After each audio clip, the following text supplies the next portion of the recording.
Hey guys, welcome to my channel. Today we're going to be doing some work to this 2012 Can-Am Commander limited edition. And today we'll be focusing on doing a full tie rod job, both sides. So I went ahead and ordered a super ATV kit. You see you got your shafts, your actual tie rod ends, your ball joints for the inner tie rods, and all your hardware. Also come with brand new boots, so that's good. So before I got started, went ahead and got some of my tools laid out and ready to go. Now on my machine, I got 14 mil lug nuts, so I got that on the impact already. For the actual tie rod, my particular one, it has a Rackzilla kit on it. So the top actually uses a Torx bit. Now this is a T55, and then the bottom will use a 19 mil. Once we get the tie rod off, we'll go to work on the inner tie rod, and for that I'm going to use this small pipe wrench, and if it gives me a hard time I'll put a cheater bar on it. But yeah, so I figured this would be a 3-4 beer job, so let's get started. Okay, so let's start by getting this tire out. You can do this by hand, but I'm too lazy for that, so I do have the DeWalt impact.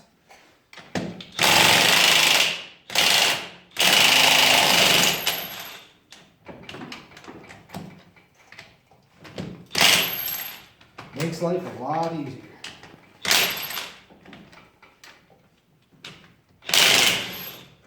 Now, of course, you want to jack your machine up, make sure it's good and stable. Last thing you want is to put your machine in the air and have it fall. So get these lug nuts off. Get this tire out of the way.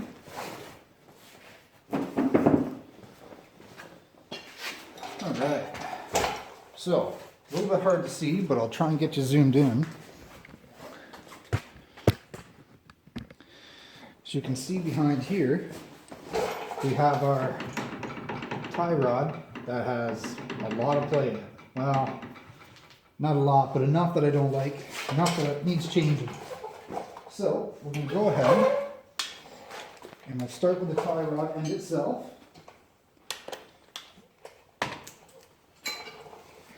Now to do that, now you'll see the head of this Rackzilla tie rod end is the Torx. So I'll put the Torx in the top. And then from underneath, I'm going to use the impact to zip it off.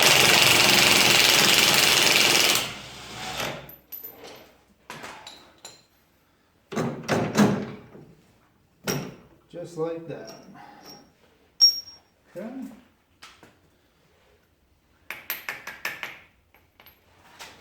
So that wasn't so bad. Your next step, you probably could disassemble this bolt. Now on my machine, this Rackzilla takes a 24 mil, but since I'm replacing the entire rod itself, I'm just going to skip taking that off. But we'll get a better angle of what's going on in here. Bear with me. So your next step is the rubber boot for the inner tie rod is going to have a little plastic clip. So just this one, all you got to do is pop it off and that'll slide down. Now, depending on how damaged the boots are, you should have a tie strap at the very back of the boot. So just give that a quick clip with some wire cutters. And once you do that, slide your boot down.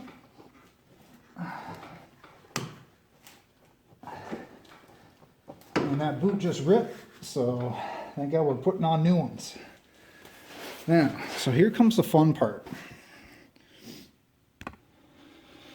So the fun part of this job is getting your plumber's wrench into the inner ball joint of the tie rod. Now they do sell a special tool called a crow's foot. I didn't happen to buy one, so I had a pipe wrench. I think it'll do just fine. but you'll have to work your way in there, and you'll notice that the inner ball joint also has grooves on it. So get your crow's foot or pipe wrench onto those grooves, and lefty loosey righty tighty. Once you hook up your wrench to that, don't be shy to use a hammer just to tap it loose, and I'm sure once you crack it loose, she'll spin right off. So let's get to it. Okay guys, so I'll show you how I managed to do that. Like I said, this is probably going to be the hardest part of the job. Without the crow's foot, it's a bit of a tight fit, but if you can see, I wedged the pipe wrench underneath the control arm, and I bit onto the inner ball joint just enough to get some bite, and then with a cheater bar I cracked it loose.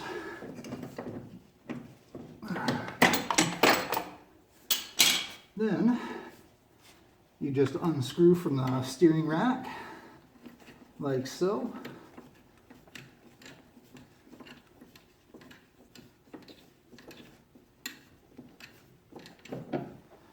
Beauty. There's the old one. See ya. Alright guys, on to the next step. Alright, so the next step is installing our inner ball joint. As you can see, I already went ahead and I threaded it onto the rack. Just use some Loctite on the inner threads, and I had to tighten it down with the pipe wrench again, but the pipe wrench does have some good teeth on it, so I got it good and tight. That ain't going anywhere. Alright, so there was an old lock washer, but I took it off for now. I'm going to go ahead and install the boot next. So let's get that started. Alright, so once you get your boot on, you're just going to want to make sure to put your tie strap on. And the trick here is, you'll notice when you're putting the boot on, it'll actually, the inside of the boot will slip over the steering rack. And if it doesn't, you're probably putting the wrong boot on the wrong side. Don't ask me how I know. So I got the large boot on the driver's side, and it slipped over top the steering rack, and a tie strap is on the steering rack holding the boot right in place just nicely. So next up, let's get the rod installed. Okay, so rod installation is pretty straightforward. You'll have your lock nut. That's for the inner, so we're going to go ahead and put that on now. And that'll help us adjust our toe in later. And then our tie rod, the actual rod itself, it is directional, so just make sure you look at your directions. It's going to go this way for me, so gritty side out. Now I'm going to thread that on.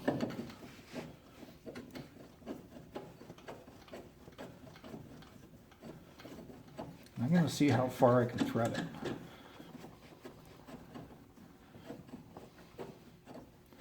So I can thread that a pretty good distance, but I was just curious if there was a stop.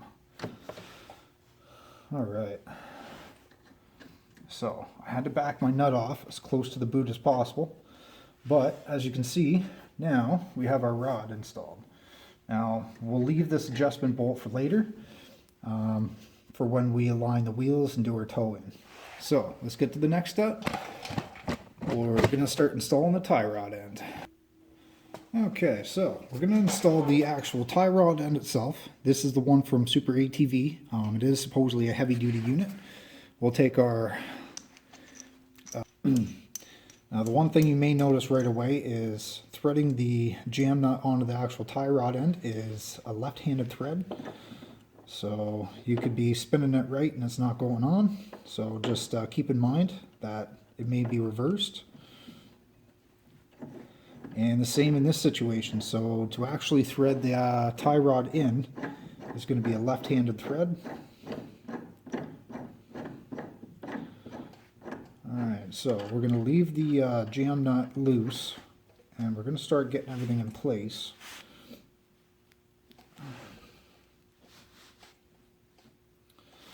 Okay, let's get the tie rod end hardware out. Let's get at it. Okay, so for this particular model, you'll see that it comes with misalignment pieces. Now if you look at the tie rod, The non-tapered end will go into the tie rod like that. Flip it over, we'll do the same thing. Bolt will drop through. Now you'll just line it up to your factory knuckle. Just be careful not to damage any brake lines. And in place just like that. So like I said, we're going to leave the jam nuts loose until both sides are done, and then we'll work on the alignment. So now we'll throw the tightening bolt on and the cotter pin.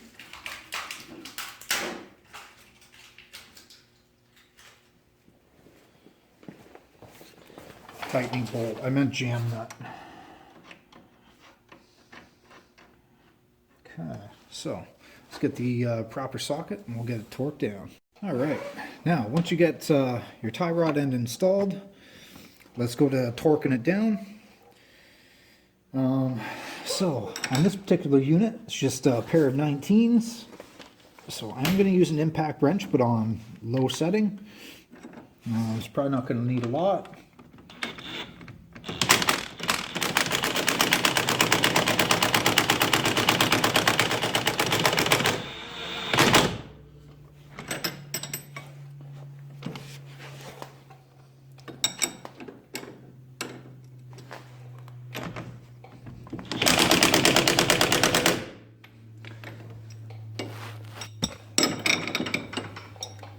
Okay, maybe it needs a little bit more.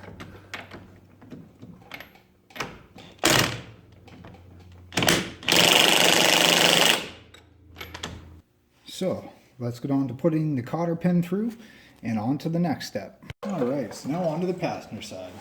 So as you can see, I've already snugged in the inner ball joint. So let's give her a crank to tighten her up.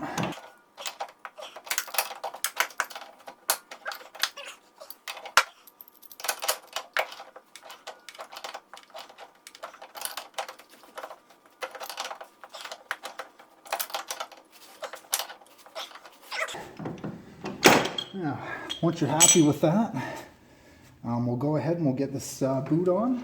So we'll start by taking this jam nut off. And we'll slide that boot over.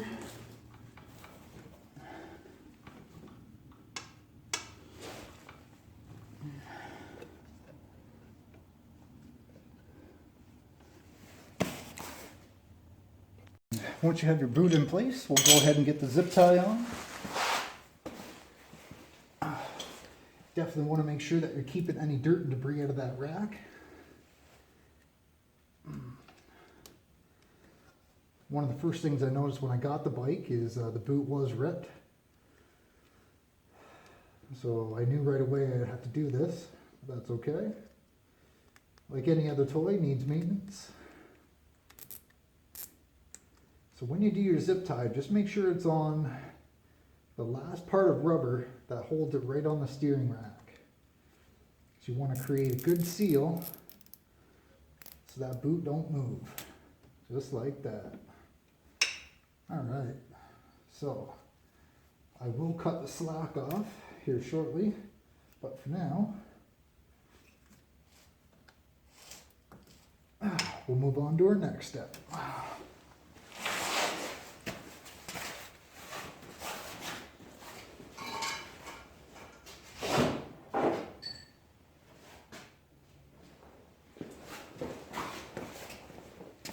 Okay, so we'll get our jam nut back on.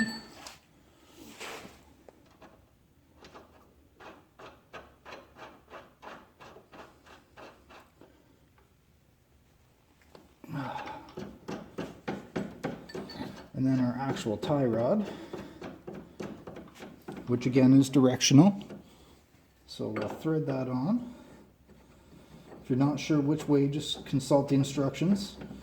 Instructions were basically pretty vague on this. It was like a page and a half, but pretty straightforward. Okay. Now, for the actual tie rod end assembly, got that. We'll grab another jam nut.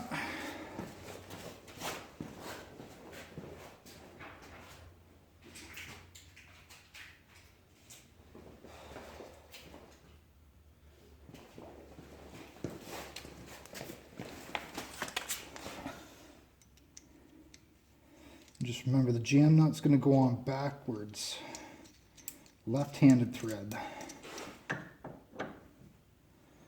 And then the actual tie rod end, again into the tie rod, is also left-handed thread.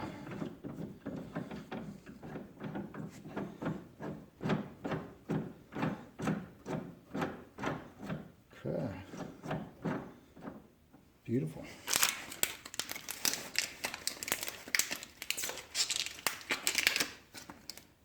And we'll put our hardware in place. I'll notice a washer for the bearing in the tie rod end. I want that end down.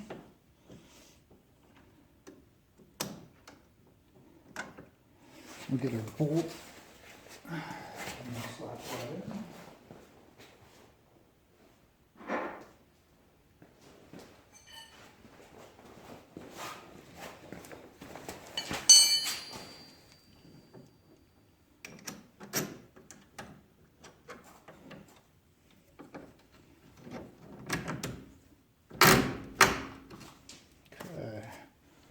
Now, put our bolt on the bottom. Oh, that's too big. That's what she said.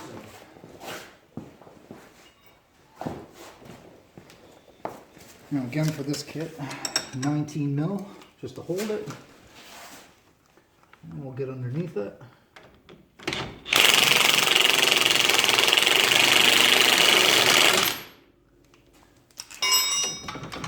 Good. Just like that. All right, guys. In a nutshell, that is the bulk of the work. Now, all I'm going to do is work on the actual alignment. So I'm going to do this by hand / by eye, but you can look it up and do it any way you want. But yeah, so this is just a basic install on how I did tie rods on a 2012 Can-Am Commander. Hopefully this helps somebody. And if you guys like this video, feel free to like, share, subscribe, do whatever you want to do. We'll see you guys next time.